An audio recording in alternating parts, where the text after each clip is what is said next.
গত কয়েকটি নির্বাচনে খড়গপুরে সবসময় আমরা লিড পেয়েছি, কখনো বেশি কম। লোকসভায় আমি প্রায় 45,000 লিড পেয়েছিলাম ওখান থেকে। বিধানসভায় লিডটা একটু কম থাকে, সব জায়গায় এটা হয়। সেই জন্য এখানে লিড নিয়ে প্রশ্ন নেই, প্রশ্ন হচ্ছে আমাদের টার্গেট আছে বিজেপির সঙ্গে বিজেপির লড়াই। গতবারের রেকর্ডকে ভাঙতে হবে।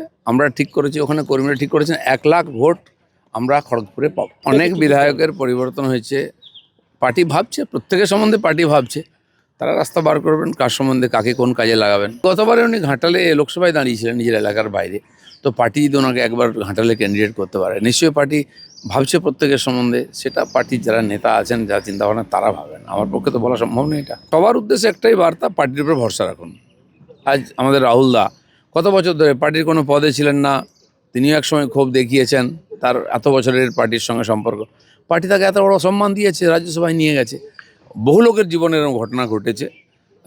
তো পার্টিতে আপ ডাউন চলতেই থাকে, সবসময় সমান চলবে না, বা সবাইকে সুযোগ দেয় পার্টি। যেন পার্টির আদর্শ নেতৃত্বের উপর ভরসা রাখা হয়। মাননীয় নরেন্দ্র মোদী প্রথমবার 2 জায়গায় লড়েছিলেন, গুজরাট এবং বেনারস থেকে। তো হয় না এরকম নয়, অন্যান্য দেশে বলুন, বাংলার বাইরে বা আমাদের দেশে বহু ঘটনা এরকম আছে। বহু নেতা একাধিক কেন্দ্রে লড়েছেন। আর রাহুল গান্ধীও বোধহয় সাউথে আর আমেঠিতে লড়েছিলেন। তো এরকম নজির আছে। পার্টি প্রয়োজন মনে করেছে, তাই এটা সিদ্ধান্ত নিয়েছে। কোন পার্টিতে অসন্তোষ হয় না? পার্টিতে মানুষের আকাঙ্ক্ষা, ইচ্ছা, অ্যাম্বিশন বাড়তেই থাকে। না হলে সমস্যা হয়, যত লিস্ট বেরোবে তত সমস্যা এবং গণ্ডগোল বাড়বে। টিএমসির ঘোষণা হতে দিন।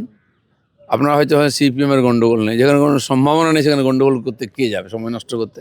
যেখানে জেতার সম্ভাবনা সেখানে গণ্ডগোল বেশি।